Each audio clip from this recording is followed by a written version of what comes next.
Welcome, everyone, to the Brave Healing Podcast, where we're changing the world one brave word and vibe at a time. You guys, being brave most of the time just means showing up as your vulnerable, full-on self. I am Laura DeFranco, and I want you to know that your story has the power to heal you and the people listening to you. Your fear of not good enough, it's boring, y'all, because what if the thing you're still a little afraid to share is exactly what someone needs to hear to either change or even save their life? Here today to share a powerful story with you, I'm really excited to have as my guest, C. Thomas. C. Thomas proves to be no stranger to the world of arts.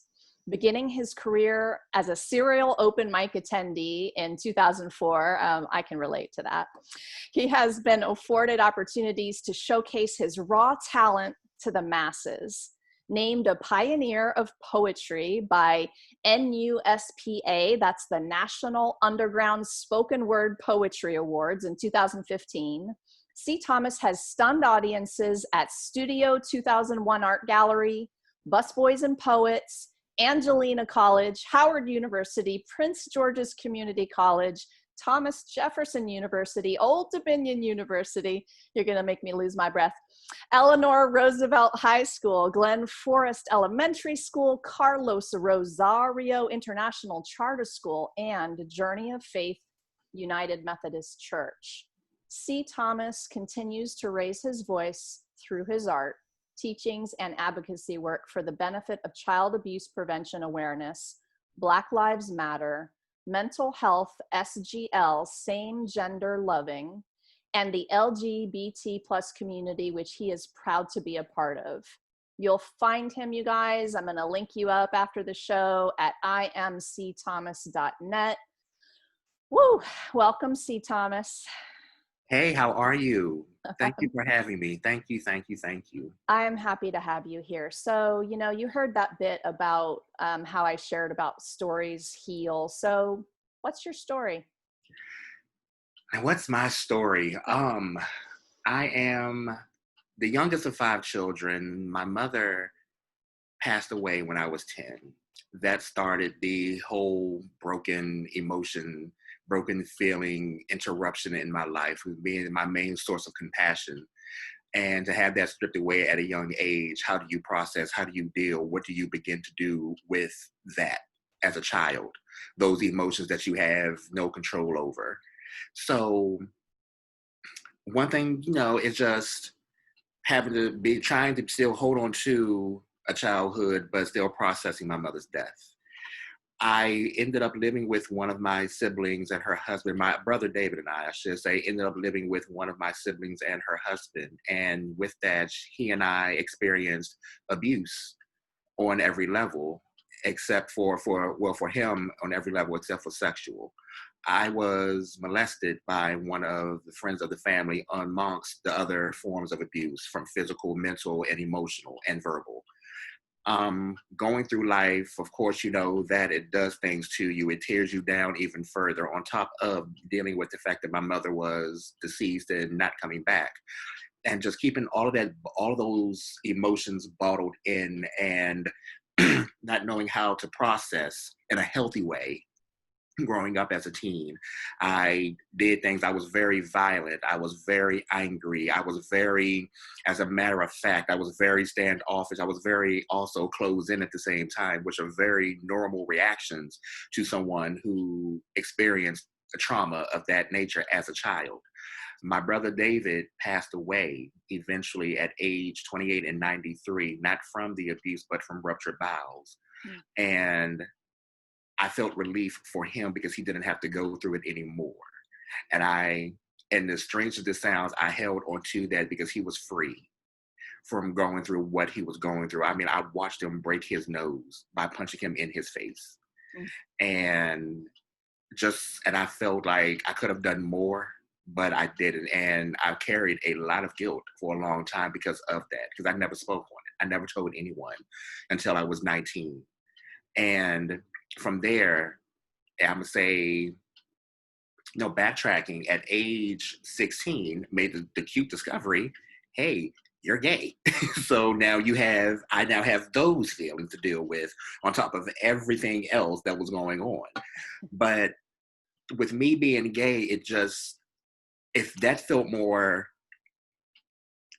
natural, I guess, because it was something that I really did not allow anyone to take from me because it was me. It was the first time and one of the only times I actually felt like that's the one thing was through my sexuality or my sexual preference, I should say, that I could defend myself with. I did not let anyone take that from me. I didn't let anyone bully me because of that. I stood my ground on the fact that I am a gay teenager and I was going through too much to let someone to take that one piece away from me.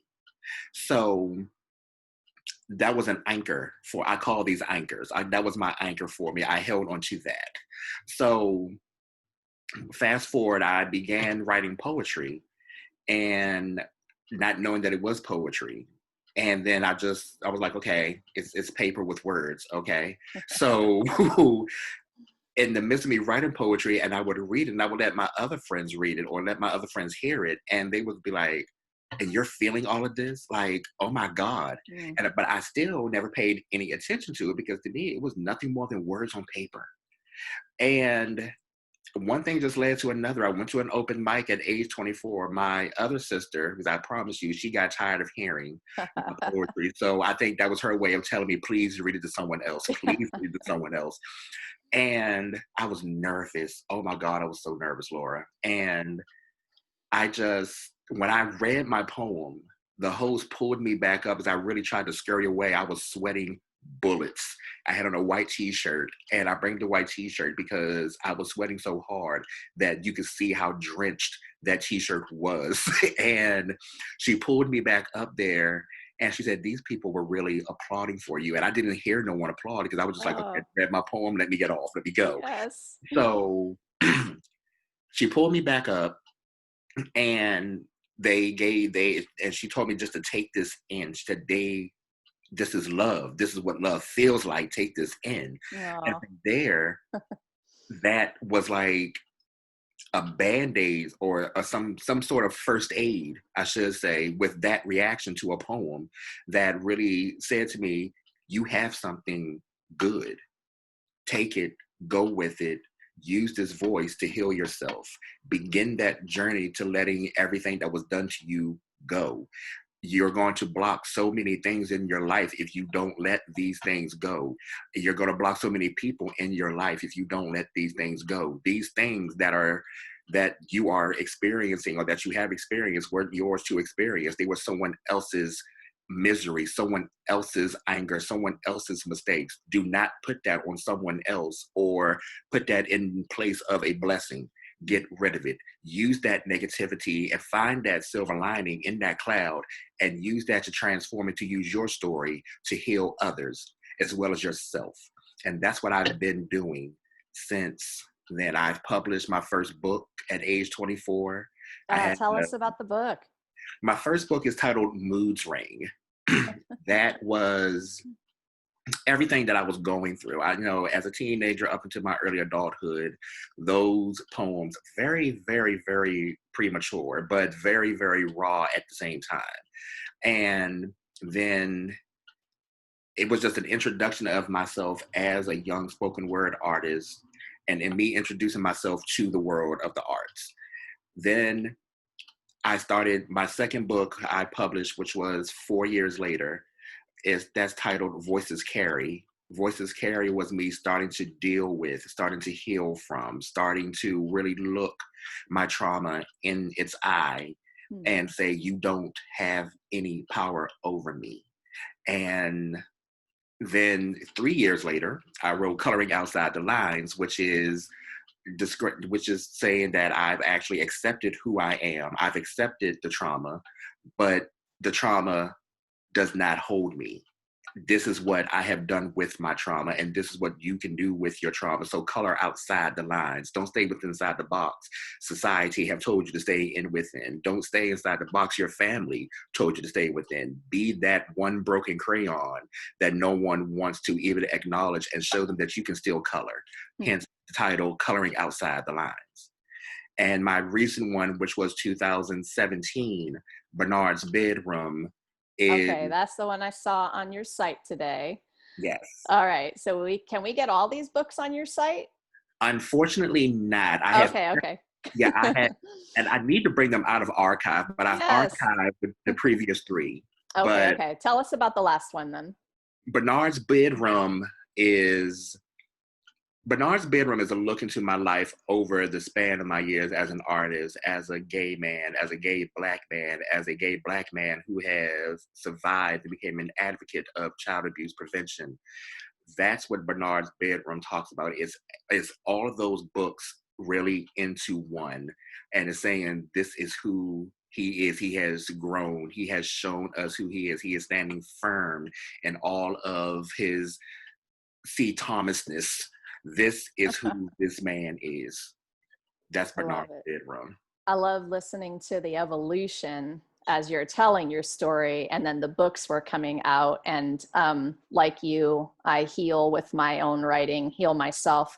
And also you helped us understand how you were identifying yourself early on and how that shifted, into that final expression, which is the latest book. Tell the title of that one more time.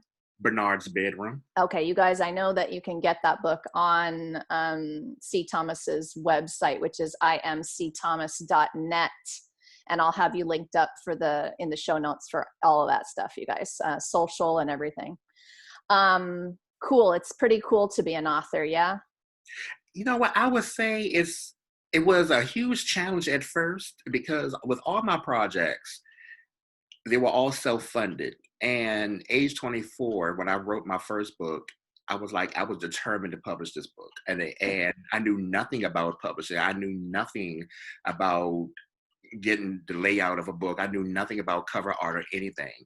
My first book, it almost did not happen. But when I tell you I hustled to get that book, I was selling single poems just to raise money to get this book published.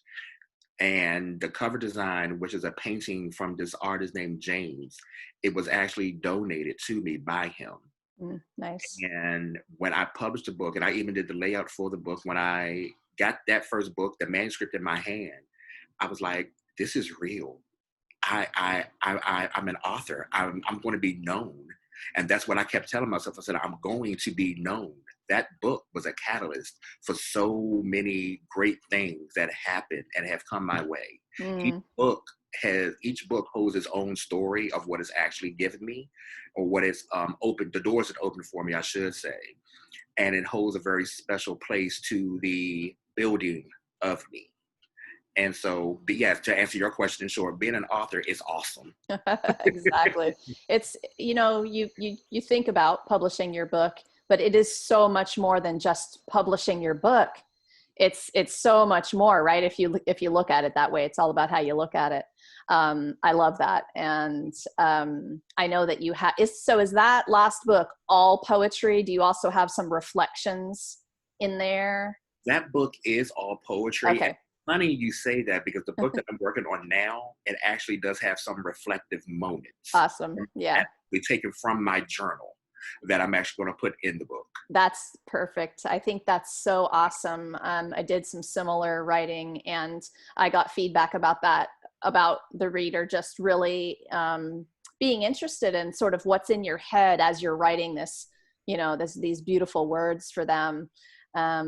Mostly because that means people are resonating, they're understanding, they're not alone. Mm-hmm. And it just does, I think that's a gift to add those. So I can't wait to read that one. Thank you for that. Thank you. So, before we started the interview, I admitted to you about feeling a certain kind of way. And you said to me that you were a little bit concerned about talking about our topic today. And listen, You know, over this past week, because right now we're doing this interview in the middle of like the biggest, I don't even know what to call it, you know, clusterfuck of bullshit that I think I've ever seen in the world, with so many different topics stressing people out.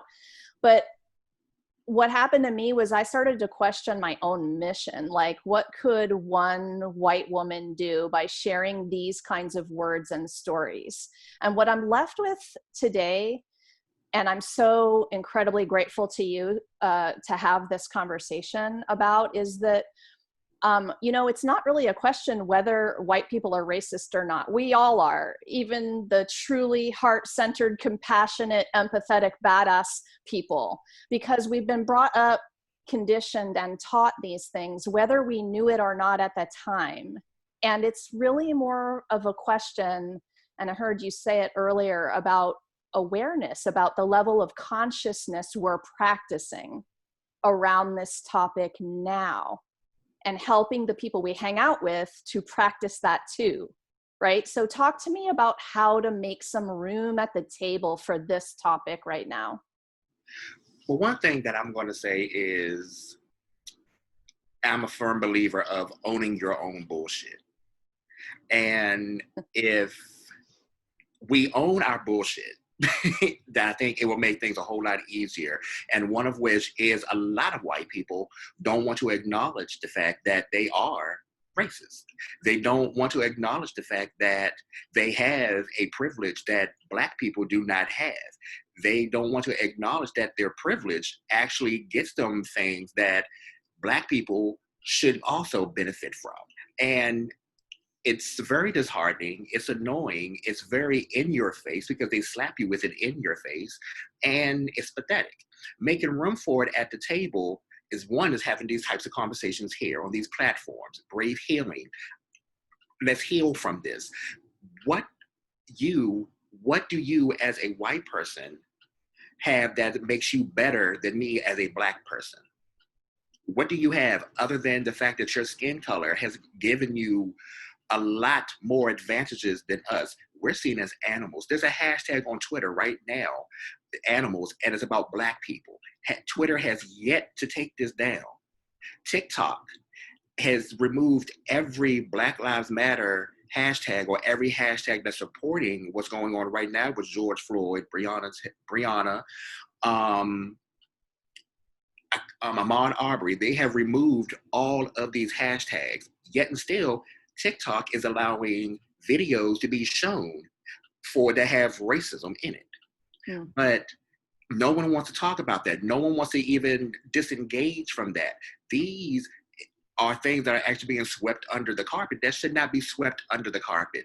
Let's talk about why your white friend think it's okay to call me a nigger. Oh, because I have a Black friend, so I can say it. No, you cannot. No, you cannot say that. The whole Karen movement, that's pissed me off even more because they're comparing Karen to the word nigger. Okay, tell me which word you would rather say first. Tell me which one you could honestly say out loud and not get punched in the mouth for. Which one? Yeah.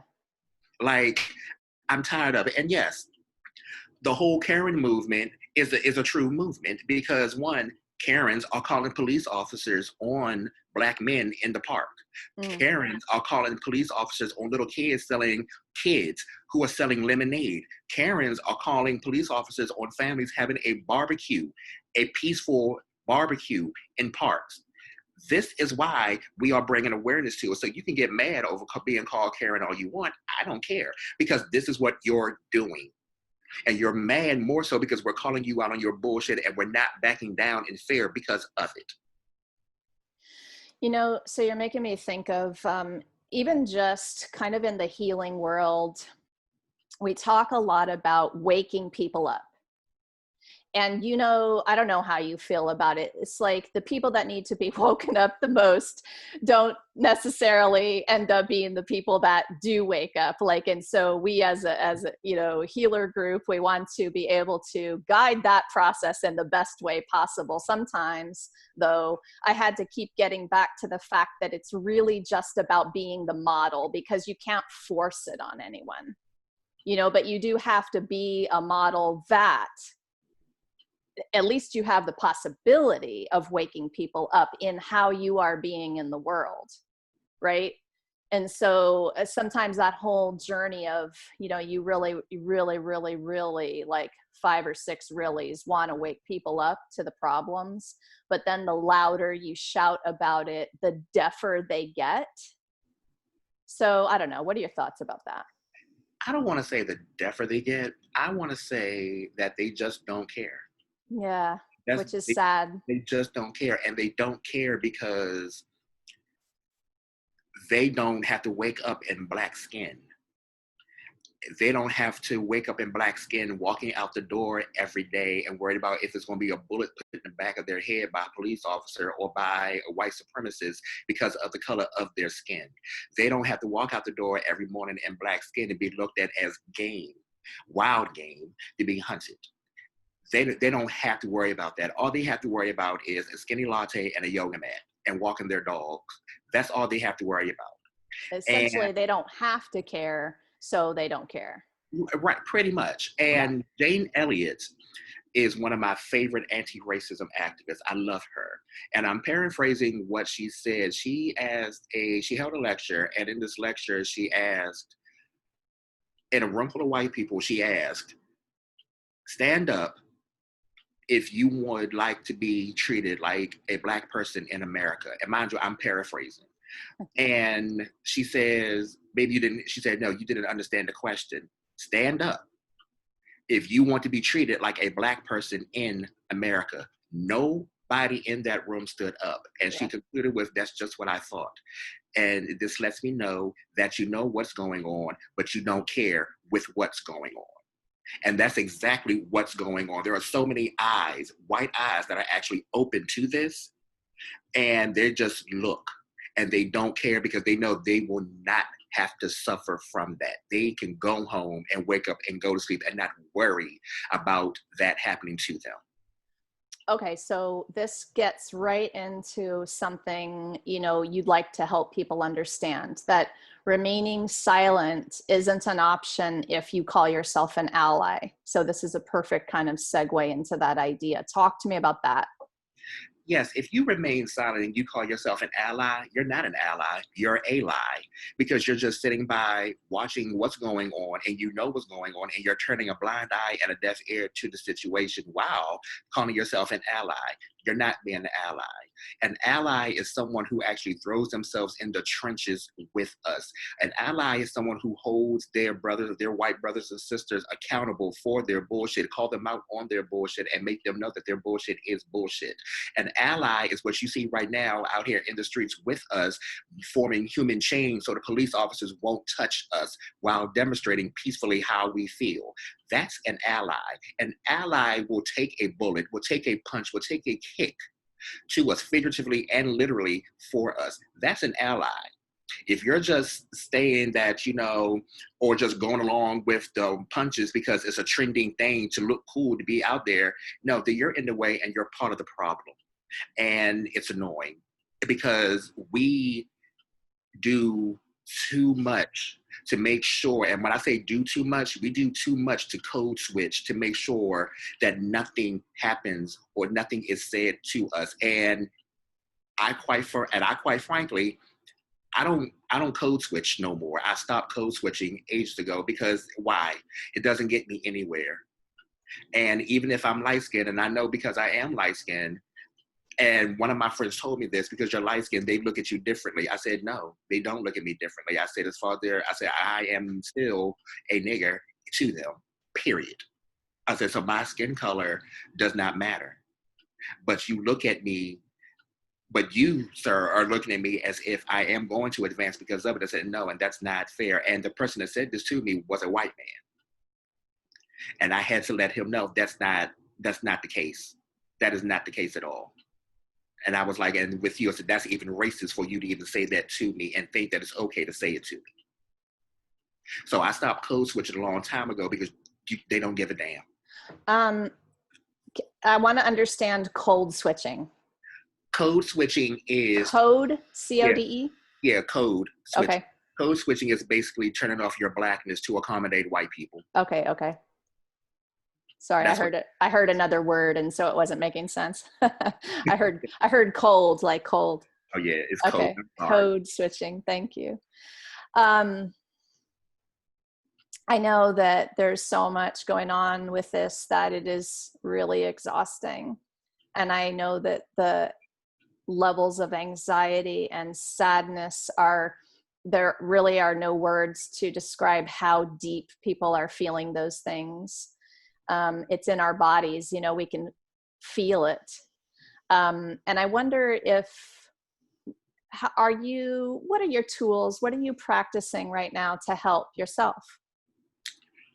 One thing that I am practicing is social distancing myself from a lot of social media, because with someone with mental health issues as well, it can be a bit taxing and it can be a bit alarming. A lot bit. It can be a bit Yeah. triggering. It's just jarring. So that's one of my practices. The second thing that I do once I get myself in that mode of having self-care for myself in that manner, I do talk to my fellow brothers and sisters. I reach out to them. I have conversations. I check on them. I make sure they're okay. I send them money. I, go ahead, get you some groceries. Go ahead. Hey, if you want me to, I can have your favorite snack sent to you. I do these things to let them know that I see you. I'm with you. I mean, and I know they know that I'm with you. You're not scum. This is what I want you to do to lift yourself up. That's what I do. And I think I love the feeling of, you can tell me what it is inside of you that helps you. That feeling grateful and generous and being able to help somebody else is a feeling that you also get to have inside of you as you do those beautiful things for for your friends. And I think that's that's a win-win that goes in both directions when we're talking about healing energy. Yes, it does. I It's a selfless act Mm, that it's more so a selfless act than anything. I don't look for any accolade for it or anything. It's a selfless act because we need it. yeah. And that's one thing, we need to be there right now for each other because we don't have anyone there for us. So right now, being there for my brothers and sisters is everything to me. It's important to me. I can't tell you the amount of conversations, IG video chats, Facebook video chats, text messages, duo chats, Zoom meetings that I've been on, just talking to them, making sure that they're uplifted, making sure that they have this a mental wellness check, just making sure that they're being there for themselves so they can be there for their families. It's important. It is Yeah. very important. Yes, agreed. I mean, you and I so far today haven't even mentioned the COVID word, which was such a massive stress before all of this last week's happenings happened, that sometimes I wonder, and I know people's capacities are lowered tremendously. And it's I was talking with Simply Sherry yesterday. She's like, man, we got to be gentle with ourselves right now, you know Yeah. it's a lot. It's hard to have the capacity to take care of yourself when you have that much. um, okay, so calling people out on their racism can be tricky. I believe that if we do it in a particular way, we may trigger people into more fear, and then they either become paralyzed or rageful, and neither is helpful. When what we really need is for people to be very purposefully in action right now, as you mentioned. Be in action. It needs to be purposeful and aligned. Talk to me about how to call out our white brothers and sisters when we are actually conscious of that racism. A simple question, and I do this all the time. Do you know how fucking racist you just sounded? Do you know how fucking racist you are right now just by saying what you said? Yeah. And then they'll give you this blank look Yes. and you go in for the kill. Yep. And then Okay. because they give you that blank, because when they give you that blank look, that's you wiping the slate somewhat clean, and then you go in and you just go in and you just let them know everything that they said, and you tear it down for them, and you let them know how messed up it was. For instance, the story I was sharing with you earlier with my friend who's a poet who asked me, she don't understand why we're doing what we're doing, and and I had to let her know why we're doing what we're doing and how the few days of rioting is nothing compared to the 400 plus years of what white people have been doing to Black people. I had to let her know that. And then I also let her know that I can't be her friend because that's her mode of thinking. And I don't have room for fake allies. I don't have room for sheltered races. And by sheltered races, I mean those who actually want to shelter their racism by smiling in your face, by thinking they can say something slick and think it's going to slide. Mm. I don't have time for those. I can't do it. I don't have time for them. So you actually broke it down with a pretty simple question. Do you know how racist that sounds? I mean, if you think about that one simple question, yeah, that's the least that we can do when we hear it, rather than just pretending we didn't hear it. And you feel it inside of you, but then you get into this weird questioning thing in your head, and then you forget to ask the question. This is about being conscious about it, you guys. This is like, you got to understand in the moment what you felt and what you thought, and it needs to come out of your mouth. So you have to get, we all need to be better at that. And sometimes, I don't know what it's going to take, but it's going to take a little practice, maybe. It's going to take a lot. Yeah, it's going to take a lot. Yeah. It's going to take a lot. Like I said, racism has been around since the dawning of time. It is the oldest disease that this world has been facing. It is stronger. It is evident. It is bold. It is in your face. It's bigger than COVID-19. Mm-hmm. It has killed more people than COVID-19. Mm-hmm. COVID-19 compared to racism is a cakewalk. Yeah.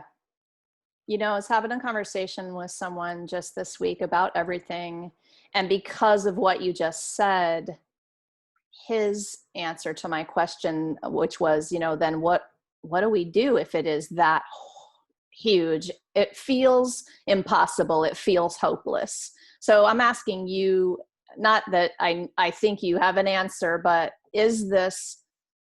can we do anything about it if it's like what you're saying? With every sickness, you can do preventative measures. 1, having conversations. 2, calling people out on their racism. 3, having strong allies to be there for you in the face of racism and in the face of times like this. 4, being, like Sherry said, being gentle with yourself. Be present with yourself so you can be stronger for the fight. There are so many things you can do. Don't be afraid to even have this conversation with your fellow brother and sister to let them know that you are fucking up. Use your privilege for good. Our good old Agent Orange, that's how he'll be addressed. He does not do anything but add fuel to the fire. Like he's inciting the racism just by, I can't remember what year it was. I think it wasn't that long ago, but the rally that took place down in Michigan, I believe it was, with the white people who marched with guns in hand because they wanted to have their life back and stores open so they can get their hair done and have their coffee.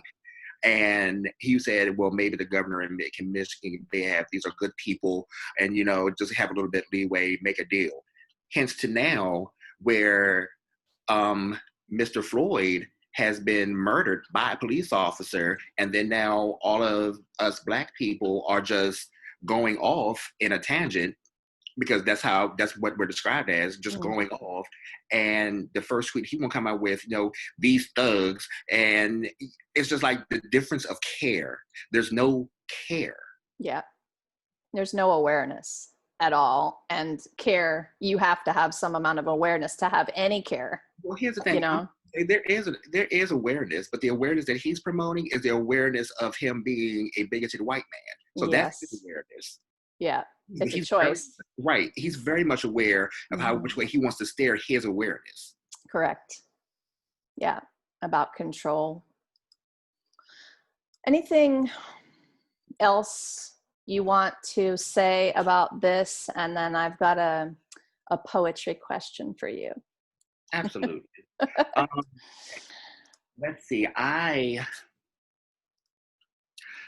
just ask for all of your listeners who are white to hold your brothers and sisters accountable.